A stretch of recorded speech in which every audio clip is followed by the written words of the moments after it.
Hello, lovely people. Welcome to Big Sister Sesh with your host, Kayla Gunzel.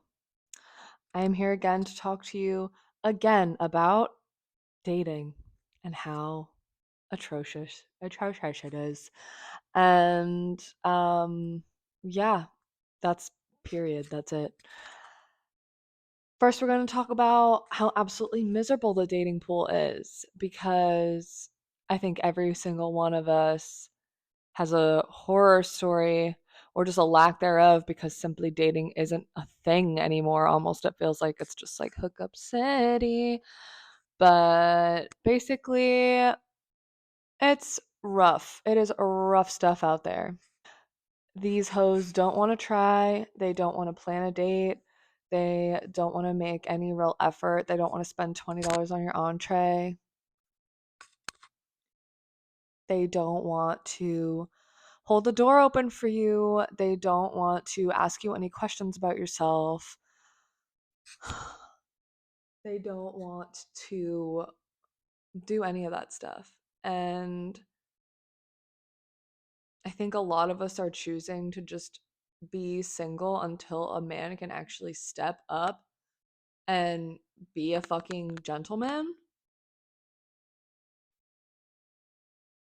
But yeah, like what there is literally no incentive to go on a date anymore. People they don't it's not a date anymore. It's hey, like want to hang out, want to grab a coffee, want to go for a walk. Like yeah, eventually, but show a little fucking initiative.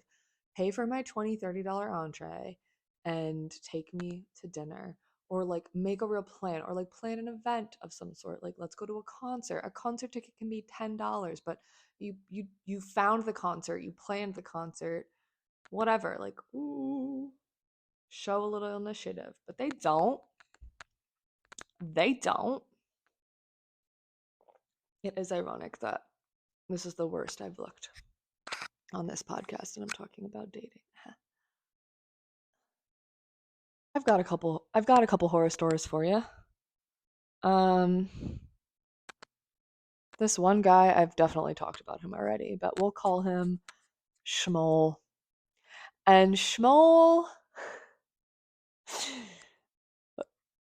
was a very attractive male. He was 33 or something like that and very cute, very muscular and like seemed to be into the same things as me.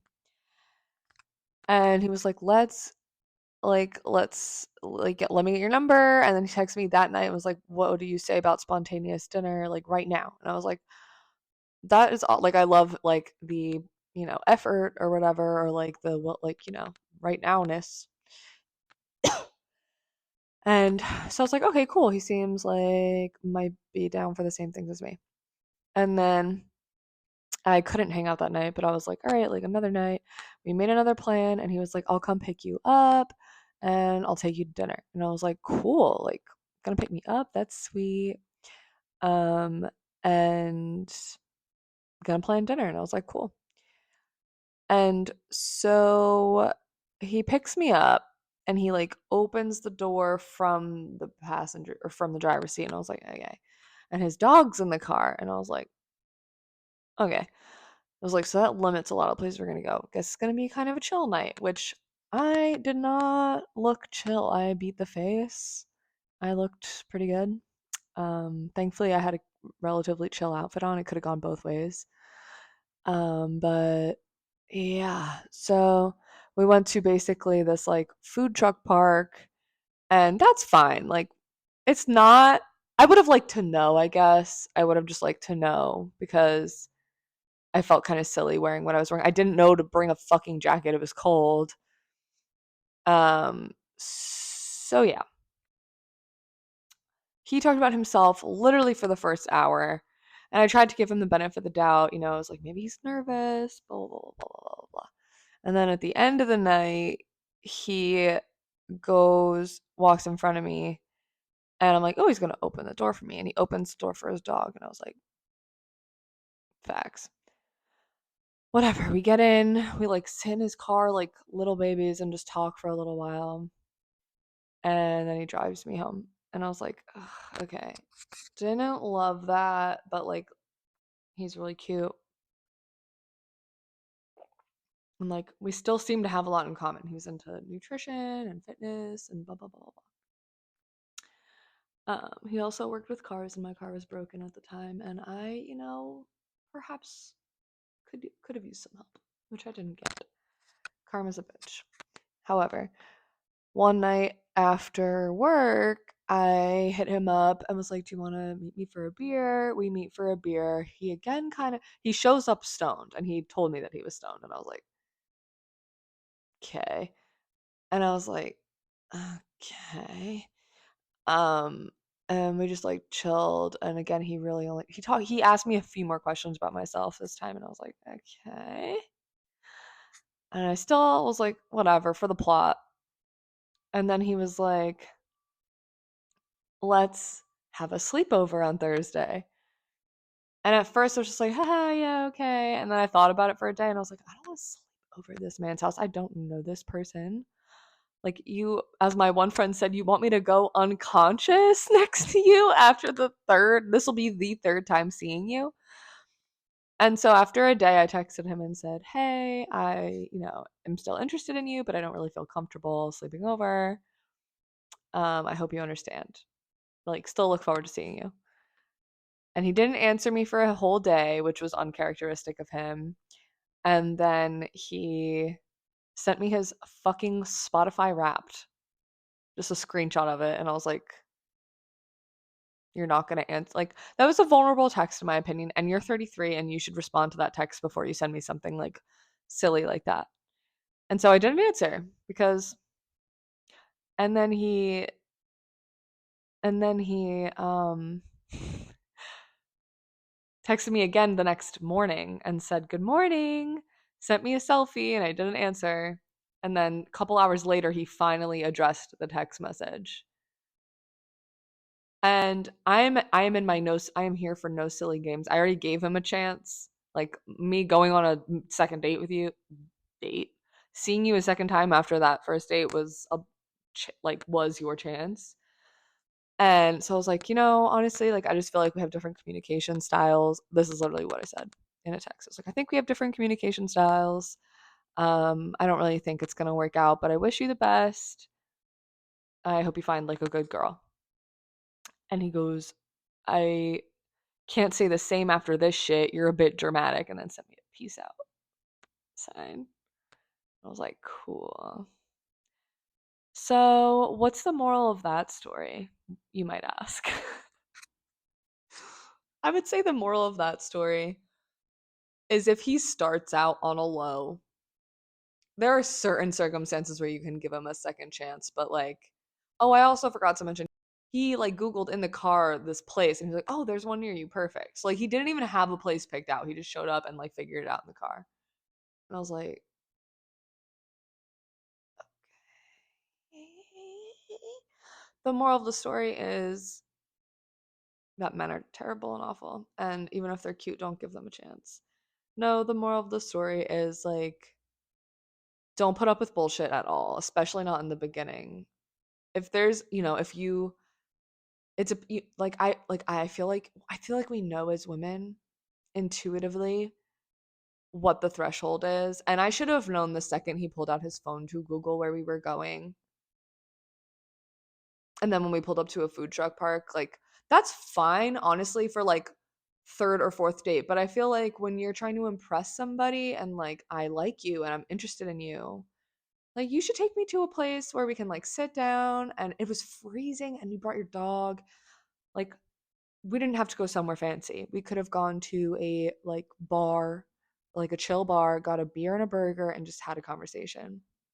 I'm not fussy, but like I don't know, there was absolutely no intention with that date. And yeah, what the fuck? Example number 1 of shit. Um Number 2. This one is much quicker. I was speaking to this guy for 3 seconds on Hinge. He was like, "Can I get your number? I'd love to take you out." I was like, "Okay, cool. You want to take me out?" That's really the only time I give people a number is when there's like the um when there's the suggestion of taking me out because that's what I'm looking for. Okay. And so he texted me, or he gave me his number. I texted him, hey. He was like, hey, what are you doing? And I was like, I think I was at work. I'm at work. What's up with you? He was like, I'm doing blah, blah, blah, blah. And I was like, that sounds good, blah, blah, blah. And he goes, can I have a pic or two of you? No, you can't. I just think that's so weird. In total, we maybe exchanged 10 messages back and forth between Hinge and my phone. No, you can't have a picture of me. That's weird. That's weird. If you don't believe I'm real, ask for my fucking Instagram or something, like, or just wait literally 10 more messages, like, I don't know. I don't know. I don't know if it was just like I want to see you, or like are you real? Because my one friend suggested, "Oh, maybe it was because he didn't know if you were real or not." And I'm like, "I'm verified on Hinge, whatever." But anyway, like that's so weird. Like what? That's so weird. That's so weird. Why do you think that's okay? That's not okay. Literally take me to dinner and then you can see if I'm real. And I don't think that's why. I think it was because he wanted a picture or two, and that's gross. So I sent him a picture of my foot with a sock on, and then I have a picture of my hand giving the middle finger.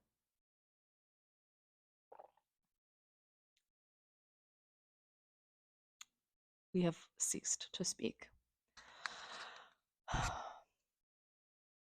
And lastly, this was my longest relationship, was with a gentleman.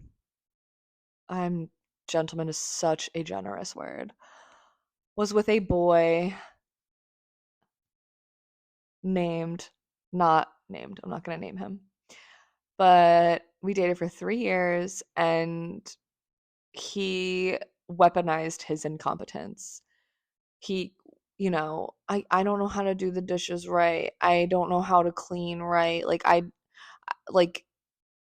don't know how to make the bed. I don't know how to I can't do this. I can't do that. You do it better. Well, you do it for me. I don't have any money. You have money. I have money because I'm working, ho. You're not working. I can't pay the rent. I can't. Can you help me buy a car? I can't.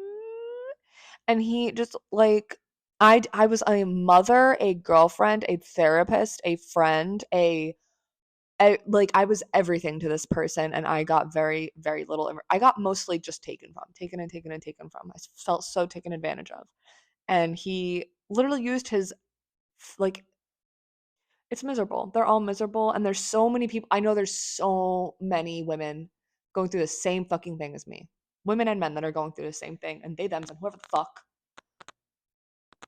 that are going through the same exact thing as me, of just like men just absolutely being shit.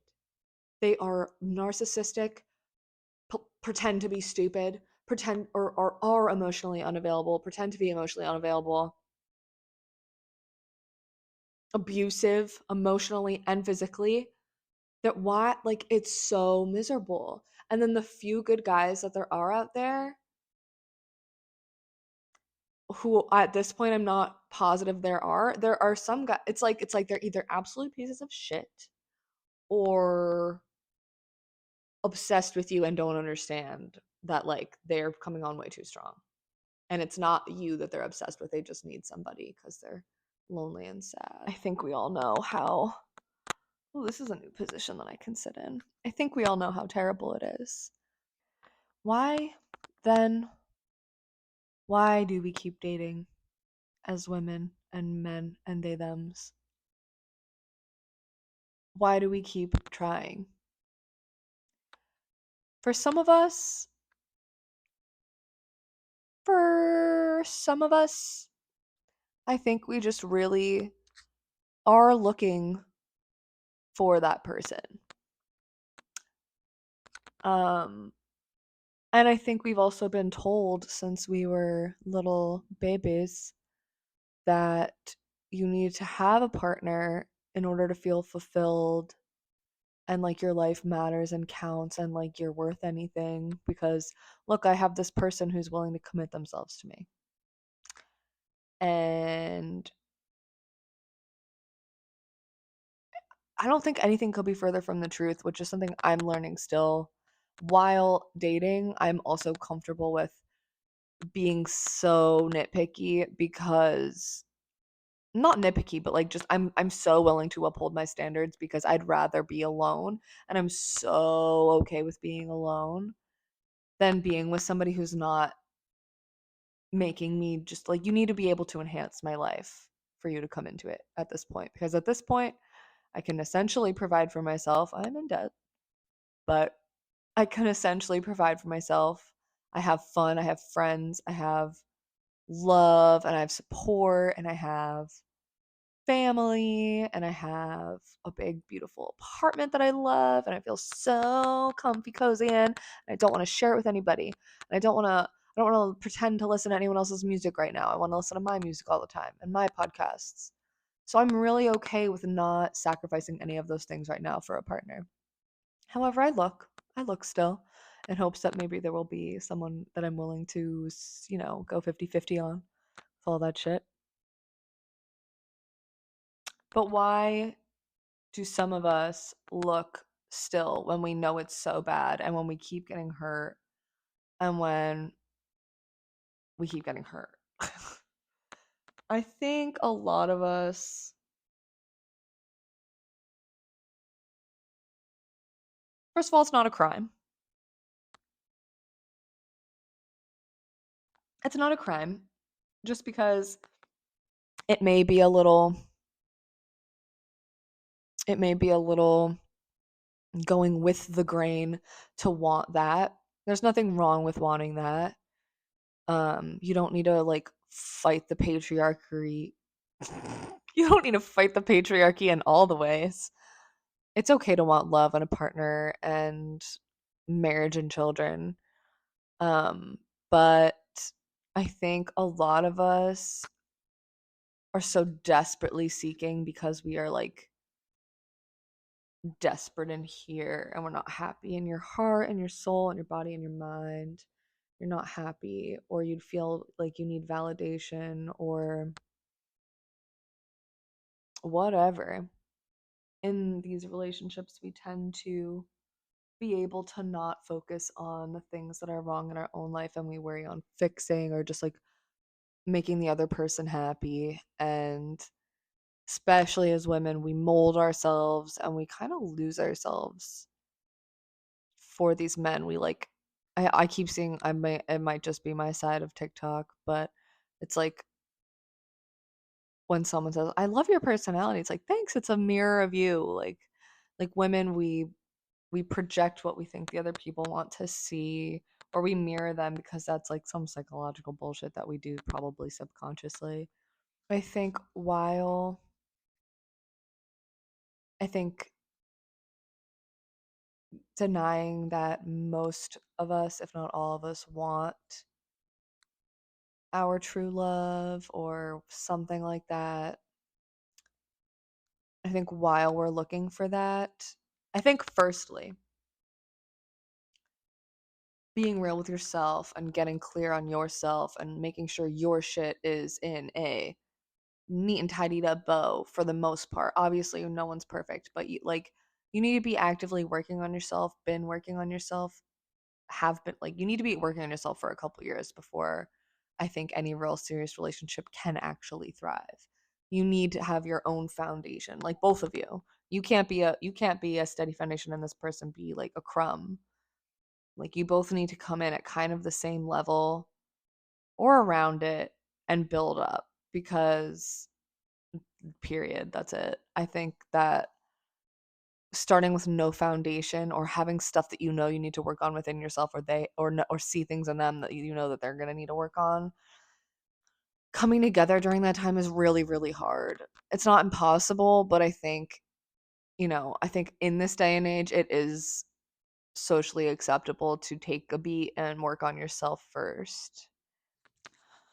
Now I want to talk about some kind of things to be aware of or red flags um for when you are dating, because I think regardless of how toxic and cesspool and awful the dating pool is, I think we still want it and we're gonna do it. So let's talk about it.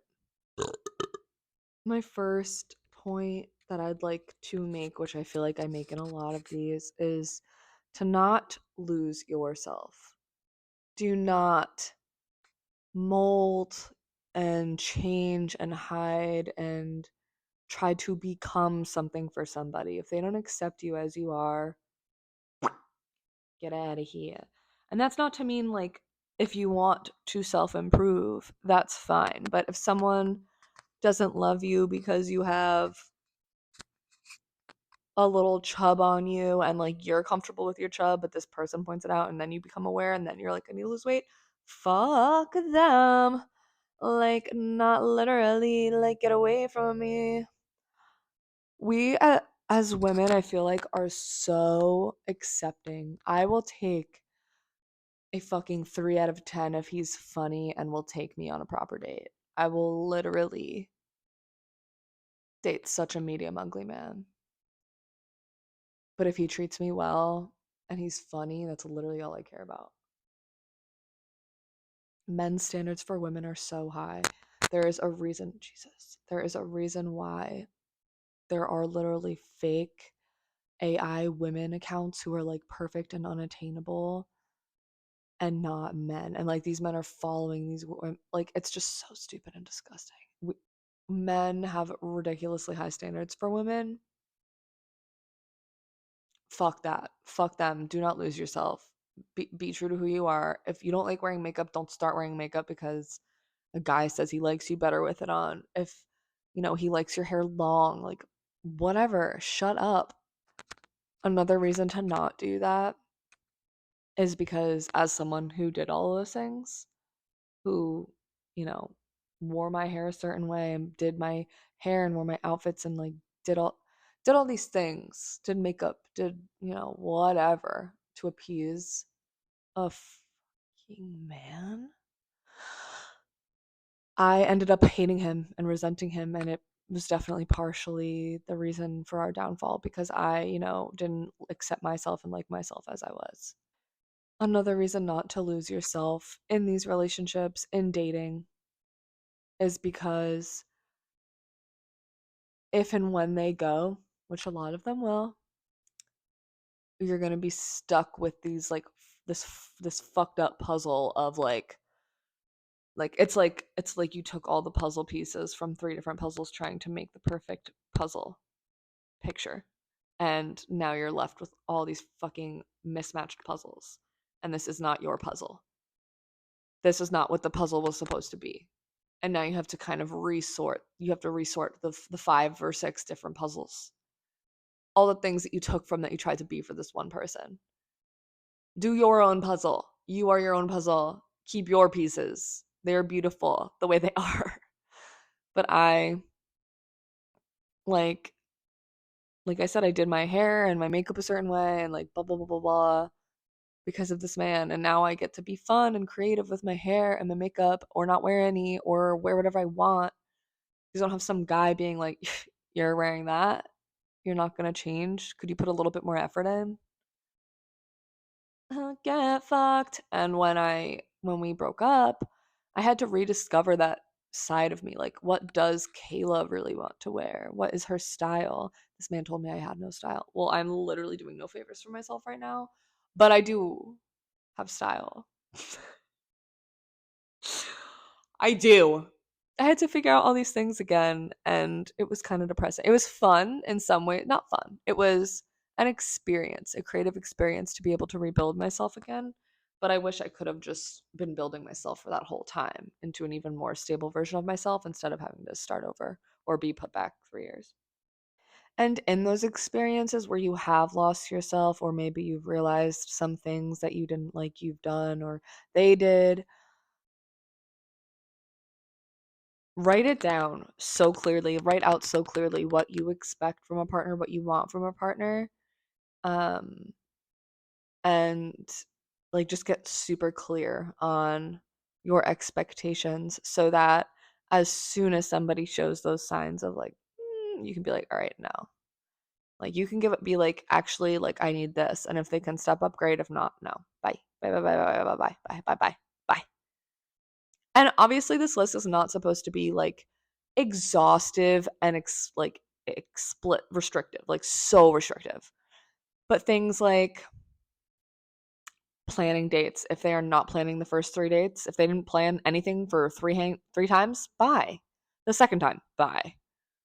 If they are, not chivalrous, they don't open the door for you, that's probably just in their DNA. Like, sorry, and that's if that's an important value for you.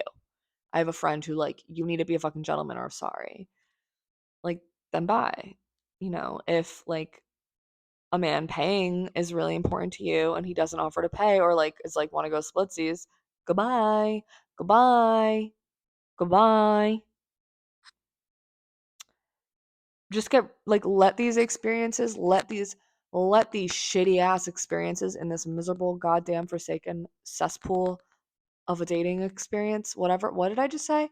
Let all of these terrible, terrible, terrible dating experiences that you may or may not have fuel and compose your list of qualities that you need when you find that good person. Like help use those experiences to consolidate and like really narrow down on what you're looking for. The pool is going to get smaller. The dating pool gets smaller and smaller, but your choices will become more refined and more closely aligned to what you're looking for. And just be so clear and open. Don't kid about any parts of yourself. Like don't hide any part of yourself. Like obviously whatever. You know what I mean? You know what I mean? You don't have to come out guns a blazing like I need all of this from you. But like if it comes up in subject or if it comes up in a conversation, don't shy away from it. Don't be like, "No, I actually don't really I'm a really go with the flow person." Like, no, just be like, "Actually, I really like this and this. I don't really like this." Like be for real. Be so for real because then you're going to have to lie about liking Mediterranean food for the rest of your fucking life. I love Mediterranean food, but that's just what came to mind. Shout out to Ziki. Lastly, this kind of has to go with my other point, but my last point is to give to yourself because it's going to take a lot more to impress you if you can give all those things to yourself. Like I said, I can provide for myself. I have friends. I have love and support and happiness and joy and everything else under the sun that I could possibly need and want in my life. I have, other than a romantic relationship, which at this point in life I'm okay with because I like my own space. However, giving all those things to yourself gives you a power that literally no one can take from you. Not a single person. They can't take it. And it's beautiful and awesome and it makes you feel strong and empowered and freaking cool. Um we all naturally want to give love and receive. But if you're feeling like I have a friend who has so much love to give, but I think a lot of that love has to be given to one himself and other people. You can love hard and foster those relationships with friends and family. Give love to yourself and your friends and your family who will always be there for you. Relationships fade, unfortunately. They're not always there. Eventually, hopefully most of us find, if we want, that one person that's with us forever. But that was a good one. But until then, read this quote. It's on my wall right now. And it says something like, you can be happy while you wait too. You can be happy while you wait for the love to come along. You can be happy while you go on these dates, even if they're not working out. You can be happy still. You can be happy. And this goes for everything in your life. If you're downtrodden, if you didn't have a job, I did not have a job. I didn't have any, I just got a job. Like I had no clue what my life was going to look like for the last 8 months. And I've And I was still happy. I had my ups and downs, but overwhelming consensus was I am still a happy girl and I'm still full of love and lucky and all those things. Give love to yourself first, to your friends and family, and a lot of the things that you thought that you needed a relationship for, or like maybe subconsciously you were looking for a relationship for validation, and satisfaction. A lot of the things we crave is just a general sense of lack of satisfaction in our lives.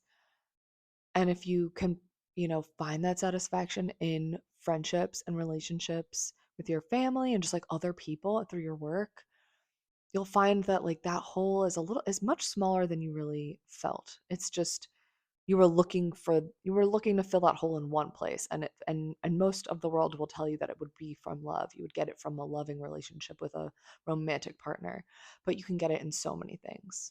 In the vein of giving to yourself, and while you're on this journey of either continuing in the dating pool or maybe you're thinking about taking a break for a while,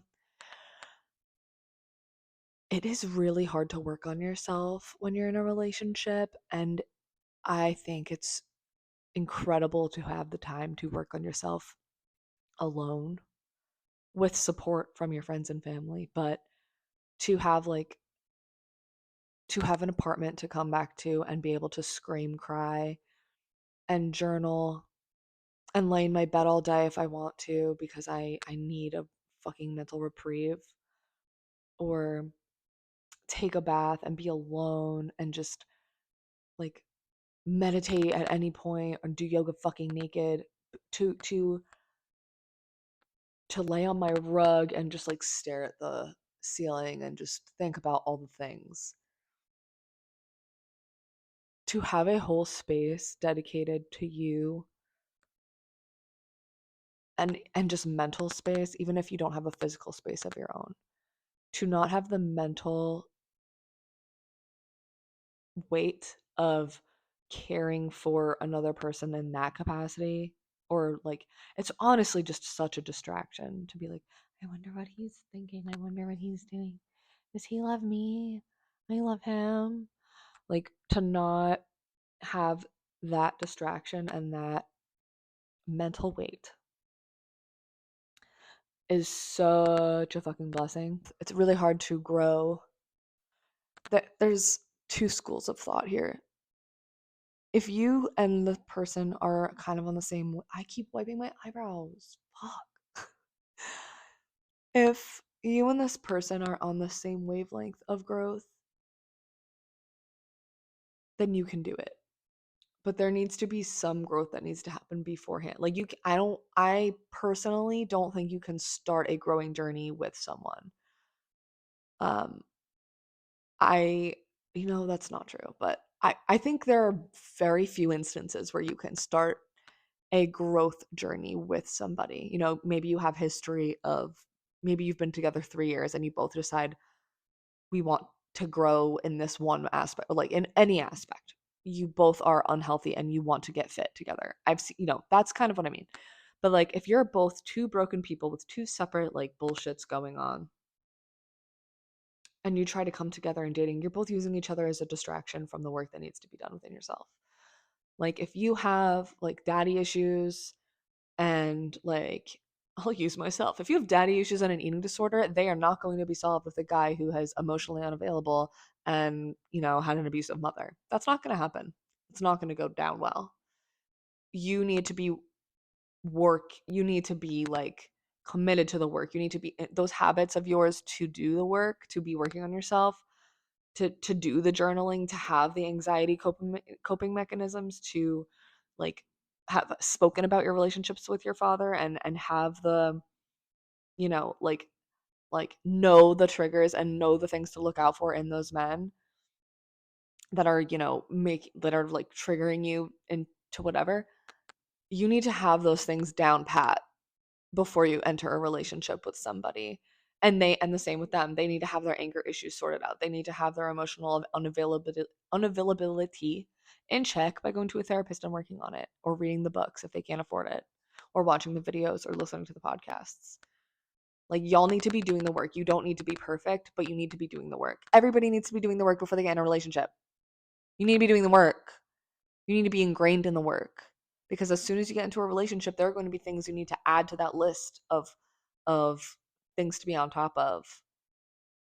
Managing their expectations, managing your own, managing the problems of the relationship. You don't want to lose your habits of, for an example, like an eating disorder problem.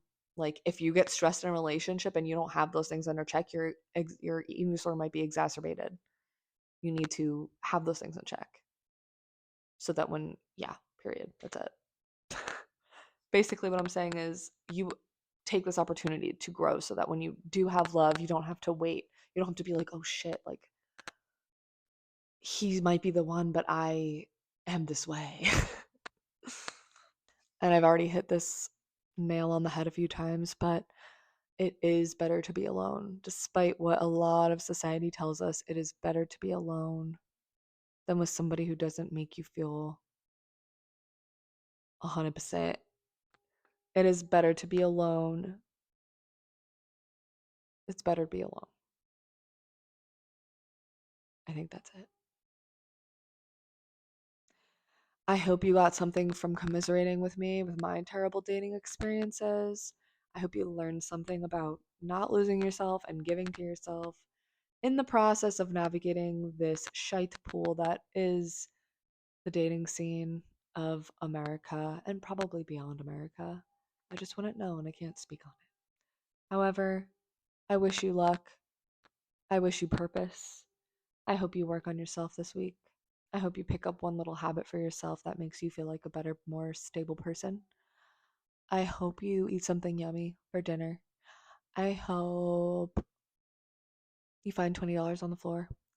I hope you catch up with an old friend and have a great conversation and feel like inside, when that happens.